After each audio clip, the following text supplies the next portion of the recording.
క్యాప్కట్లో అసలు మనం టెక్స్ట్కి యానిమేషన్స్ ఎట్లా అప్లై చేసుకోవాలో ఈరోజు వీడియోలో చూసేద్దాం. Let's go. ఇలా మన టెక్స్ట్ అప్లై చేసుకున్న తర్వాత మనం టెక్స్ట్ని అయితే సెలెక్ట్ చేసుకోవాలి. నెక్స్ట్ ఇక్కడ కింద మీరు యానిమేషన్స్ అని చూపిస్తుంది కదా, సో ఇక్కడ సెలెక్ట్ చేసుకుంటే ఇన్, అవుట్, లూప్ అని చెప్పి కనిపిస్తున్నాయి కదా. సో ఇవైతే మనకి 3 టైప్ ఆఫ్ యానిమేషన్స్. ఇన్ అంటే మనకి టెక్స్ట్ ఎలా స్టార్ట్ అవ్వాలన్నది. సపోజ్ మనం ఒక యానిమేషన్ అయితే అప్లై చేసుకుందాం. ఇలా ఇన్ అయితే అప్లై చేసుకుందాము. టెక్స్ట్ మనకి ఎలా ఎండ్ అవ్వాలన్నది అవుట్ యానిమేషన్ లో ఉంటుంది. సపోజ్ మనం ఇలా ఒక యానిమేషన్ సెలెక్ట్ చేసుకుంటే ఇక్కడ మనకి కింద అడ్జస్ట్ చేసుకోవచ్చు. సో ఇదైతే మనకి అవుట్ యానిమేషన్.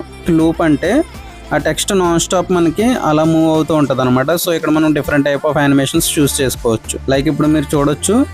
సో ఇదైతే నేను లూప్ సెలెక్ట్ చేస్తున్నా. సో షేక్ అవుతూ ఉంటుంది అనమాట ఇలాగా. సో ఫస్ట్ టైం ఇక్కడ ఇన్ యానిమేషన్ అప్లై అయింది, తర్వాత ఏమో loop animation, next out animation.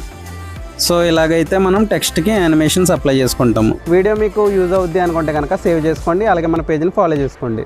So thanks for watching guys. Next వ్లాగ్లో మళ్ళీ కలుద్దాం. అంతవరకు బాయ్.